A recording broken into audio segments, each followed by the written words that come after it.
John Sarianides, and as always, I'm joined by WEEI and New England Football Journal's John Lyons. John, I know that we're going a little later than we have been here for the first couple of weeks, but how are you this evening? I'm doing well, John. Got the owners' meetings going on here, some important pro days this week. So it's an exciting week to talk some Patriots offseason football. Yeah, and it's hard to believe that the NFL draft is now less than a month away. It was a month away as of yesterday. It's crazy how quickly the offseason goes by, especially once you get past the All-Star games. I feel like once you get into the pro days, it just flies by. And of course, now we're going to start having the top 30 visits.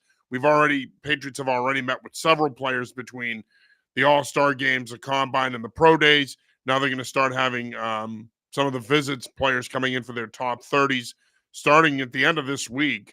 Um, some teams have already lined those up. So it's going to stay busy all the way until we get to April 25th, which of course will be the first round of the NFL draft, which will come to you from Detroit, Michigan. And John, as you mentioned, of course, the owner meetings going on down in Orlando yesterday and today. They've wrapped up in essence, and personnel and coaches alike are back on the road now with several key pro days this week. Pro days are wrapping up, though. They're slowing down. They should all be done by the end of this week. But let's start with Jerod Mayo. He met with a large contingent of the New England media that was present down in Orlando, and he spoke for about a half hour, answered a bunch of questions, had a lot to say. What were some of your key takeaways? What are some things that caught your attention that you thought to yourself, you know what? I wanted to hear this instead of this, or I wonder why he would say that. What were some Yeah. of your key So takeaways? what stood out the most to me is there is a willingness there, at least in his comments, to potentially trade down from the third overall pick. And I know he talked about the quarterback class and the work they've done on those guys. And of course, Robert Kraft said afterwards in his media availability that, he'd love a first-rate quarterback, was his quote. So I think Mayo signaling a willingness, though, to potentially trade down and that they're evaluating stood out the most to me because that, honestly, John, that could be the biggest story of the entire NFL draft if they do that. Like if they trade down, whether it's with the Giants at 6, Atlanta at 8, Minnesota with their 2 first-round picks, that's going to change the entire top of the NFL draft. It's going to change the entire first round. It's going to have reverberations throughout draft weekend and for the Patriots themselves for years to come. So that's, and look, it's March 26th today as we record this. I know it's lying season. Teams say things for leverage. So him saying, hey, they're evaluating, they're open, doesn't mean that they're going to trade down. But just him signaling the willingness to it, I think is noteworthy because, again, this is one of the biggest decisions they've made this century. And that's not hyperbole. Like you look at, hey, firing Bill Belichick in January, that was one of the biggest decisions this century, right up there with, letting Tom Brady go, starting Tom Brady back in 2001 when Bledsoe was healthy. This is maybe not quite on the level of those, but it's really close because if you get that third overall pick right on a quarterback, you're going to be a great team once again in not too long. So that's, to me, again, his willingness, or at least public willingness, to potentially trading down really stood out to me. Yeah, I thought so too. And there were a lot of things that he said that stood out to me. But before we get to those, Ken Mathias checks in. Thanks for checking in again. Ken, why would Robert Kraft be looking to trade down while sitting at number 3, seeing the team needs a quarterback and haven't been in the situation since Bledsoe? I tend to agree with Ken. And look, I've been on record as saying this. If you had asked me in October what I think they should do if they end up with a top 5 pick, I would have told you, you know what, trade the pick. This team has a lot of holes on this roster. They need to fill those holes. Go ahead and trade the pick, add the draft capital you're going to need, and replenish the roster. But as I've said to you before, John, I see the run that the Green Bay Packers went on at the end of the season and some of the other runs we saw down the stretch.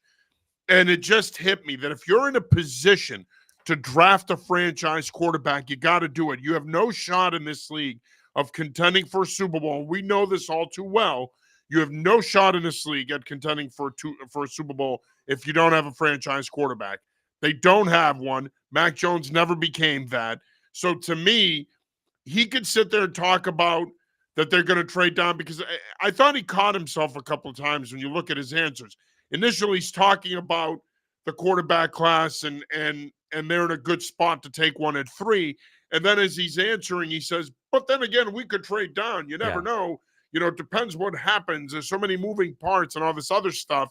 So I kind of feel like, on the one hand, if you look at some of the comments he's made since he's taken the job, he's shown his hand in the Patriots' hand.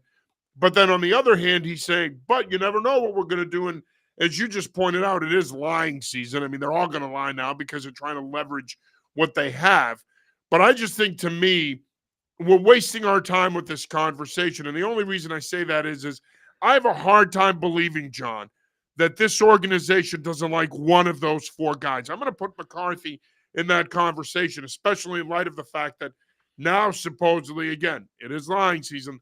The Washington Commanders are interested in taking him potentially with the second pick. I'm going to go out on a limb here and say I have a hard time believing that they don't like one of these four quarterbacks. Please tune in to Patriots Pulse every Tuesday, where we spend the first 6 minutes talking about something that doesn't matter in lying season. Yes, right, Sean. No, look, I think, you bring up a good point, though, that there was a couple moments that maybe kind of caught himself a little bit there. And my whole thing throughout this whole, and here's the other thing too, John, right? And this is a side note. This offseason has been 5 weeks longer than most of us Patriots fans are used to, right? We're used to them playing in February or at least late January. Now, not only were they done on January 7th, I think the game was, and Belichick's let go on January 11th. I mean, they were out of it at Christmas. The Christmas Eve win in Denver was great, but they were out of it by then. So it's been a while. And my thing about the pick at 3 has been and will continue to be, if they believe that the guy there, whether it's Daniels or May, is a legit franchise QB, it's a no-brainer to take the guy. Like, Yeah. if you look at the last 15 Super Bowl champions, every single one of them had good quarterback play. Most of them had franchise quarterbacks, but even the ones that didn't, like look at the Eagles in 2017, Nick Foles played amazing in that Super Bowl, right? Eli Manning was amazing in 2011, made one of the best throws I've ever seen to Manningham in Super Bowl 46, right? So even the teams that maybe didn't have, or even the Ravens with Flacco, like he was unbelievable in the 2012 playoffs, right? So the teams that won the Super Bowl, they either have franchise quarterbacks or at least a guy that played like it during the playoffs. So I think you got to have that guy if they have confidence that one of those two guys or both is going to be a franchise quarterback. You got to take him at 3. And by the way, I don't know how I'm open to taking the guy and playing him right away if he's ready. I'm open to taking the guy and sitting him for half a season. I'm open to taking the guy and sitting him for a full season if that's what it takes to develop him. I mean, you mentioned the Packers. Look at how much that time sitting helped Jordan Love and Aaron Rodgers before. Like, so it's something that, especially with a first-year head coach that they believe in, they're not going to fire Mayo after year 1. They can afford to do it. So they have a lot of, I think, maybe a lot more leeway here than people think, because if they don't believe in someone, sure, they can trade down and get a bunch of picks, but all it takes is for them to believe in one of those guys that's there, and they could be in a really good spot if it ends up working out. Ken is still joining us. He says, if you stay put at 3, and you must be willing to have the player develop correctly and be willing to give him the 5th-year option and have him settle here for a long time. He goes on to add, best option for the Patriots at 3 would be McCarthy or Daniels, my personal opinion. May could be a project and has to work on his footwork. I was on record as saying this last night. I don't love Jaden Daniels for them. I just don't, because when I look at this system and what they want to do and what he can do, I don't see the marriage there. I still think Drake May is the best fit for them. And I know a lot of people may disagree with me on that. And if you have to punt on 2024 and sit him and let him develop correctly, that's fine. I think he has the highest ceiling of the top 4 quarterbacks in this class. I said this last night on the New England Football Show. I'll say it again, John, and I love your take here. I think Caleb Williams is just about at his ceiling. I think what he was in college is what he could be in the NFL, which is pretty damn good, but I'm not sure that the Patrick Mahomes comparisons or even the Brett Favre comparisons with him, I think, are unfair. With Jaden Daniels, I like the physical tools. I really do, but there's not a ton of a ceiling left there. And to me, if you're going to take Jaden Daniels, especially for his first contract, you've got to be willing to run him. You've got to be willing to take advantage of his entire skill set. Again, I'm not sure Van Pelt in this system is geared to do that unless they're willing to tweak it and put things in to take advantage of his skill set. McCarthy and May, to me, are better fits in this system, and I think you could sell me more on those guys than a Jaden Daniels. And I know a lot of people around here like the Jaden Daniels possibility, but to me, I think they're looking at He won the Heisman. They're looking at his numbers.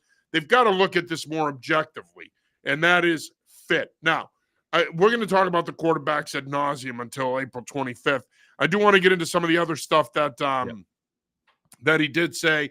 He went on to talk about, he did talk about Drake May, and he raved about their meeting with him and his toughness and his competitiveness.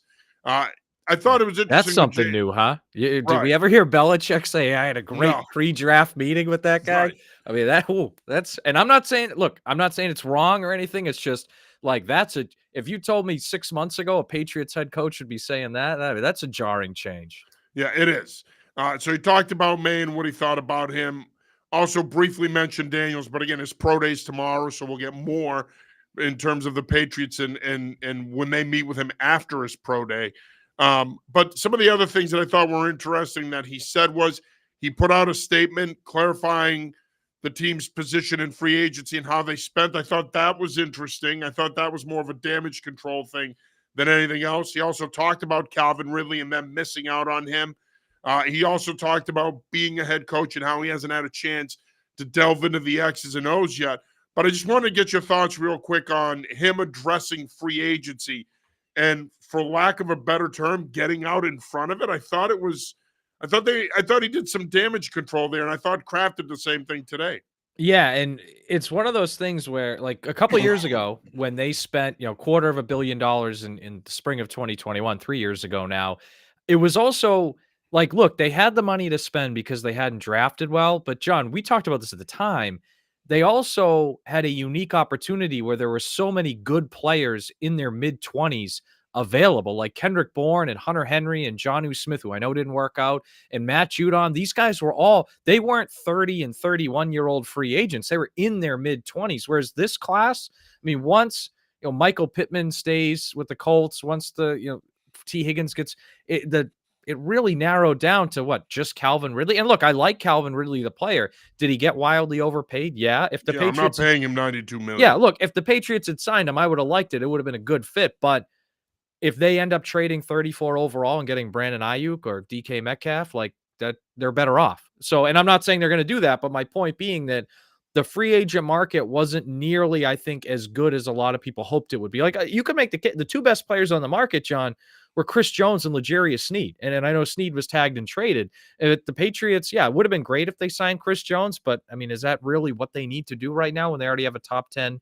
defense? And Kirk Cousins, look, Kirk Cousins or Baker Mayfield would have solved their quarterback problem. But once they didn't get those guys, I mean, there's not a lot there. So, yeah, I think Mayo was getting ahead of it. I think he senses a lot of frustration from fans, especially look, he did say the burn cash comment, right? So he did say some of those things. Which I get it. He also went on to say yesterday was a terrible thing to say. And he said he didn't regret it, but when you say it's a terrible thing to say, you're regretting it. So he did regret it. And the one mistake really that I look at from free agency to me so far is Jonah Williams. Like 2 years, $20 million for Arizona. Like that guy could have came here and been their starting left tackle, and Arizona got him for 2 at 20. And look, I know last year he struggled at right tackle in Cincinnati.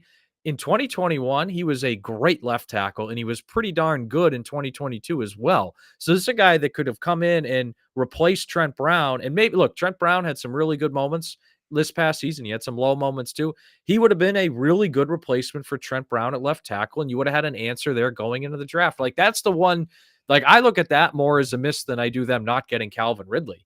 But I think Mayo was just trying to get ahead of it. And again, it was just kind of, I think, a combination of factors where they didn't get it, the main skill player they targeted, but the market ended up not being great anyway. And now they're still kind of sitting here with all this money to spend. Yeah, and he talked about the fact that they wanted to re-sign their guys, and they did re-sign the majority of them. But again, Patriot fans are going to look at this and say, okay, so you re-signed the majority of guys that were on a 4-13 team. Now, a lot of those guys were on the defensive side of the ball. Obviously, we talked about the importance of re-signing Michael Onwenu, which they did 3 years. The best offensive lineman on the market, by the way. Yeah. Like they did sign the best offensive lineman on the market, albeit their own guy. Exactly. He was their own guy. But I also think people then look at the Antonio Gibson signing. They look at the KJ Osborne signing. They look at the Austin Hooper signing. And those signings don't move the needle. But I think that those were pretty good signings for them. All that being said, I think that the Krafts are constantly fighting the narrative that they don't want to spend money. And that's, I think, part of the reason why he got out ahead of it yesterday. And to a degree, Kraft got out ahead of it today when he met with the media. So that narrative has been there for a long time. And I think it's going to continue to be there. And look, let's be honest here, John. They're never going to be an ownership group or a franchise that's going to go out and give out big contracts. They did it in the spring of 2021. It was out of character for them. It got them to the playoffs that fall. They went 10-7. But the reality is that's not who they are. They've never really been that. That's never been their MO to spend big in free agency. And I sense that even if Elliott Wolf is the long-term general manager here or the general manager in waiting or whatever the hell you want to label him in terms of a title, the reality is I don't think that the Krafts and this organization are going to be big spenders in free agency. They're going to be very specific and strategic in terms of re-signing their own guys and who they spend money on outside the organization. And again, I think Gibson, I think Osborne, they can help. Hooper, I think you're probably 3 or 4 years too late. Yeah. I don't see how he's an upgrade over Gesicki. But I'm with you. You needed to address at the very least the offensive line and free agency so that you can focus on quarterback and the skill positions in the draft, and you didn't do it. 2 years, $20 million for Jonah Williams is a bargain. Go out and give him that deal. I think the other thing we got to keep in mind here too, though, is I don't think free agents want to come here right now. I mean, this is arguably, if not the worst football team in the league, one of the 2 or 3 worst teams in the league. So I don't think guys want to play here. I do take Calvin Ridley at his word when he says, yeah, my girlfriend didn't want to go up there. She doesn't like the weather. She wanted to stay down south. And you know what? Let's be honest. They're not very good right now. So even if they're offering you $92 million, would you want to come here? Quarterback uncertainty, high taxes, weather sucks. It's not an appealing destination. Yeah, I mean, look, and rookie head coach, you don't know who the quarterback is. You're coming off a 4-13 season. Yeah, I mean, it's not an appealing destination for outside. I mean, what was the biggest draw for the last 20 years? Brady and Belichick. Like that was the draw. It wasn't scenic Route 1 in Foxborough, Mass. It was Brady and Belichick, right? Like, it wasn't Sarianides' house in Attleboro, wherever you live. It was Brady and Belichick, right? Okay, yeah. So it's like Lombardi's house. People come by, take pictures, they visit. Yeah, it's true. Hey, I've been to the Sarianides Shrine. I have. But so, point being, like that was the draw. Now that draw is not there anymore. So yeah, you can throw the bag at them. But if Tennessee's giving them the same amount of money, there's a good. In the old days, they would have chose New England over Tennessee. Now it's a toss up. Like look at DeAndre Hopkins. Tennessee offered him a couple million more bucks. He went to Tennessee instead of New England. Yep. Great example. Like, and that's something that the only way to fix that is they have to start winning again. Like really, like that's the only. And by the way, I mean, 15 years ago, did free agents want to go to Kansas City? Like, no, Nope. now they're the best team in the league, and guys are taking discounts to go to Kansas City to play with Patrick Mahomes. Right? I mean, did guys used to want to go to Cincinnati? But no, now they'll go play with Joe Burrow and Jamar Chase. Right now, guys will stick around there to play with those guys. So I think it's something that if you start winning again, you'll have that drawback. But until then, you're going to just have to outpay guys. And look, I think the Kraft spending thing, I think there's an element of truth to it, but I do think people are jumping to conclusions a little bit here. Like it was not a good free agent class. They got outbid for Calvin Ridley, yes, but like was Bob and Jonathan Kraft telling them, "Hey, don't sign Jonah Williams for 2 years at $20 million?" Like I just don't see that being realistic. I don't like either. was Bob and Jonathan Kraft telling Belichick, "Hey, don't give Hopkins an extra $2 or $3 million bucks?" Like I don't think that's realistic. And we've seen when and I'm just using Belichick as a reference because he was the GM for the last 24 years. When he really wanted to sign someone, I never heard of them refusing. I mean, they gave a lot of money to a lot of guys over the years, both free agents and in-house guys. So look, I think if the Krafts had it their way, they would win with guys who are cheap, but I don't think they're against spending money like, some other owners in the league are. However, at least until they're good again, they are going to have to overpay for some guys to get talent here. Yeah, no doubt. You are watching Patriots Pulse. I'm your host, John Sarianides. As always, I'm joined by WEEI's and New England Football Journal's John Lyons. John, I wanted to get your thoughts on some of Robert Kraft's comments today. He met with the media this morning. It was a wide-ranging conversation. He talked about his desire for them to get a quarterback with the third overall pick. He's hoping that they're much more competitive next year. He also answered a couple of questions on the dynasty. Just some thoughts on his comments today. Yeah, I mean, I thought it was largely what I expected. And I look, the dynasty, I think so when I spoke to Matt Hamachek, the director on WEI after the first couple episodes had come out, and he made the point where he didn't want to just make a book report and stick with, things we all already know. He wanted to show some more behind the scenes stuff. And I get that. And I think that's valuable. However, I think they left out some important things. And I think there was a couple of times where there was some gratuitous extra shots taken at Belichick that were really that I think were Kraft did unfair. not address that today, by the way. Yeah. He kind of stayed away from that, which to me I think speaks to what their relationship was these last few years. And Yeah. quite frankly, and this is strictly my opinion, I don't think it was very good. Yeah, well, I mean, when he was asked about Belichick, he said he was thankful for, like in context of the dynasty, he said he was thankful for Bill, but then spent half the answer talking about Brady and his celebration in June. So it's like, So Right. look, like I understand, like I do believe that Kraft wanted it to be more of a celebration of their greatness over the 20 years. I do believe that because I do believe, like, yeah, Kraft's a fan at heart, and yes, he owns the team and he wants them to win. Like, I believe that. However, I think he also wanted it to make him look good. And I think what happened is in the pursuit of it making him look good and pursuing some of the drama for Hamachek's angle, it ended up taking some extra shots at Bill and leaving out some important actual accomplishments that the team had. And I think that's why you saw Rodney Harrison express frustration, Devin McCourty express frustration. A lot of guys express frustration over not just the way Belichick was portrayed, but hey, we won 2 Super Bowls that were barely mentioned in the first few episodes of the dynasty. So, like, again, I understand if Kraft wanted to look good here, and I understand if he wanted it to be more about the success, but those got into conflict a little bit, and the end result was I think a lot of people are frustrated with Robert Kraft. And he talked about his desire for them to take a quarterback at 3. He did say that he's going to allow the football people to make these decisions. He's not going to get in the way, which I think a lot of people thought after he and Belichick parted ways on January 11th that maybe Kraft was going to go back to the way he was under Parcells and be more hands-on. He's gone out of his way to say that he's not going to be that way. Thoughts on that? Him coming out and basically putting Wolf in this front office on notice by saying, hey, I'm not going to tell you what to do, but you should take a quarterback. Yeah, like that's the thing. Like by the way, his point about like if you're gonna win, and I forget the exact quote, but it's like if you're gonna win Super Bowls, you need a first-rate quarterback. Like he is correct. You need high-end quarterback play if you're gonna win the Super Bowl and if you're gonna contend Right. for multiple like he's right. But if in one breath you say, like, oh, I'm not gonna tell them what to do, and then in another one, hey, I love all these quarterbacks, they're really good.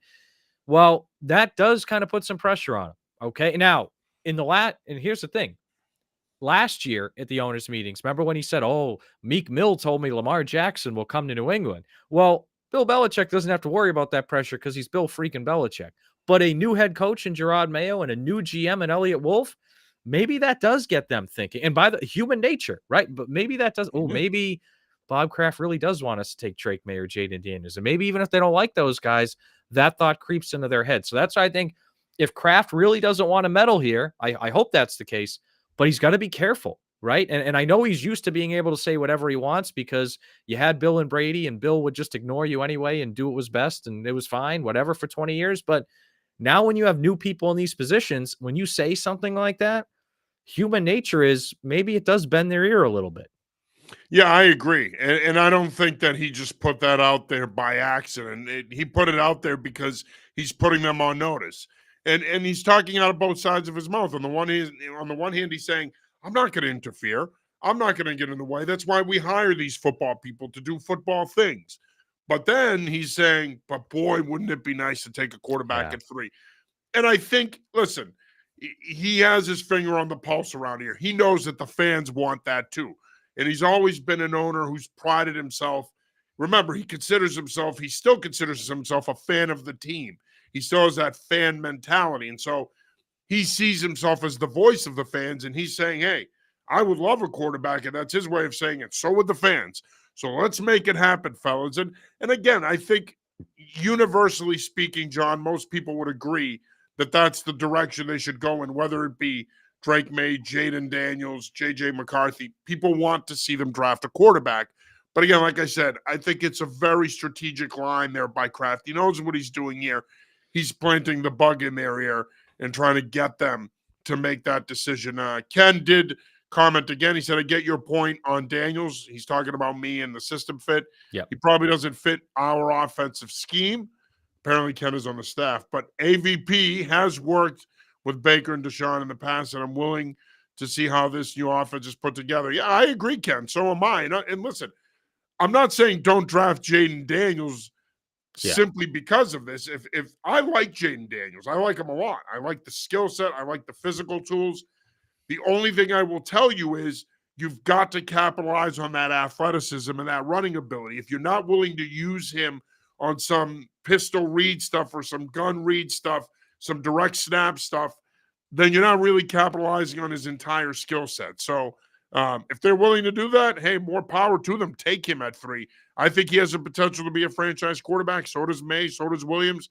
So does McCarthy for all the grief he gets. But again, we shall see. Final segment here, John. And Ken checks back in. I'm not on the staff, LOL. I know that they do have a bigger staff nowadays. So yes, they do. But the offense in recent years has been catered to the mobile quarterback. Well, I think that that's the case in football in general. So but I think if they're good coaches, they'll tailor the scheme to the best football player. Right. So they're going to pick, like whoever. You're going to do something. Yeah. Which, by the way, Alex Van Pelt, like I think in his introductory meeting with the media, said that, like, yeah, I'm going to tailor it to what we have. So, if May's the better player, take May. If Daniel's the better player, take Daniels. Like as I always say, and you know this, John, when it comes to the NFL draft, beauty is in the eye of the beholder. Final segment here. I want to talk about their needs because we're going to use this as the impetus next week to start previewing the different positions. But I want to talk about their various needs. And if I asked you to tell me what their top 5 needs were, how would you rank their top 5 needs? Yeah, so no big surprise here for me. Their top need, quarterback. We spent most of the show talking about it. We get it, right? Second need, though, for me, I put offensive tackle above receiver, and I do it for a couple of reasons. I'm still a believer, even in today's NFL, where passing the ball is the most important thing, and you need those skill guys. And we saw this. If you do not protect the quarterback and you can't run the ball either, you are not going to score points. All right. We saw it with the Patriots the first half of the season. They couldn't protect Mac Jones. He got smoked, and then he was a different guy. And then their season was lost. So I go offensive tackle. I think you're set at right tackle with Onwenu. I mean, who's your left tackle? Is it Tyrone Wheatley Jr.? Is it Calvin Anderson? Is it, what are they doing? Like that to me is the next biggest need. And again, I think just especially with a young quarterback too, offensive line play is just critically important, and a new offensive coordinator as well. I put receiver at third because I think their receiver group is, I don't know if it's the worst in the league, but it's one of the worst in the league. And I love Kendrick Bourne and I love Demario Douglas. They don't have anything beyond that has me interested. No disrespect to the guys there, but like there's nobody in there besides those 2 guys that I think can win a one-on-one matchup, can properly find holes in zones, can make a 5-yard catch into a 20-yard game. Like those are the only 2 guys that can do anything like that. And Douglas is a second-year player, and Bourne's coming off a torn ACL. Like they need talent. I don't know who's going to play X. Like I'm lost on who's going to, like they don't have an X on the roster. So receivers 3 for me. 4, I go tight end here because like I look at their like I think Hunter Henry's a good player, captain. Beyond him, though, a lot of question marks. Like, I liked Farrell Brown. He's gone, went to Seattle. You mentioned Hooper. It's probably a few years too late on him. Like, another good thing for a good young quarterback, have multiple good tight ends. Have a tight end to groom. So in a few years, when Hunter Henry does move on, you have the next guy. Like, I think a great tight end, too, even in today's NFL, really hard thing to defend. So tight end, I put 4. And 5, I put edge. They re-signed Anthony Jennings for 3 years. I think he's a terrific run defender.